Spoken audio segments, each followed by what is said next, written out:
Okay, చూడండి ఇక్కడ దీంట్లో ఏబీసీలు ఏపీలో ఉన్నాయి,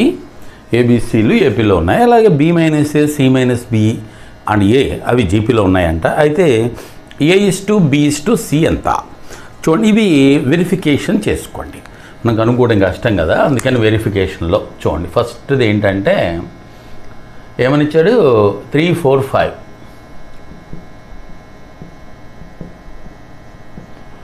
అండ్ ఇది ఏ, ఇది బి, ఇది సి. బ్రహ్మాండం ఏపీలో ఉన్నాయి కదా, సో 3, 4, 5 ఏపీలో ఉన్నాయి. వెంటనే రెండో చెక్ చేద్దాం. ఇంకోటి ఇచ్చాడు జీపీలో ఉండాలన్నాడు కదా, ఏంటది, b minus a, c minus b and a. B minus a అంటే 4లోంచి 3 పోతే 1, సి మైనస్ బి అంటే 1, అలాగే ఏ అంటే 3.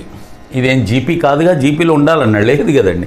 ఈ రెండు ఈక్వల్ ఉంది, ఇది వేరే ఉంది, 1, 1, 3 ఉంది, అది జీపీ కాదు. That is not your answer. Next ఇంకా వెంటనే ఇంకొక ఆప్షన్కి వెళ్దామండి. సెకండ్ ఆప్షన్ ఏమిచ్చా అంటే దీంట్లో 1, 2 అండ్ 3, ఇదిగో ఏ, బి అండ్ సి. వెంటనే ఇది ఏపీ, నో డౌట్, 1, 2, 3 అంటే ఏపీలో ఉంది కదా. నెక్స్ట్ దీనికి వెళ్దాం, b minus a and c minus b and a, ఈ మూడు చూద్దాం.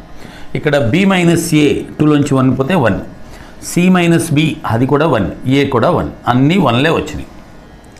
3 ఒకటిలే. ఒకవేళ సేమ్ ఉన్నాయి అనుకో అన్నీ, అవి ఏపీ లైన్ ఉండొచ్చు ఉన్నట్టే, జీపీ లైన్ ఉన్నట్టే, హెచ్పీ లైన్ ఉన్నట్టే. కాబట్టి జీపీలో ఉండాలి కదా, వాడంతా జీపీలో ఉండాలండి, ఉన్నాయి కదండి జీపీలో. So this is the correct answer. So జీపీలో ఉంది కాబట్టి దట్ ఈస్ ద ఓకే.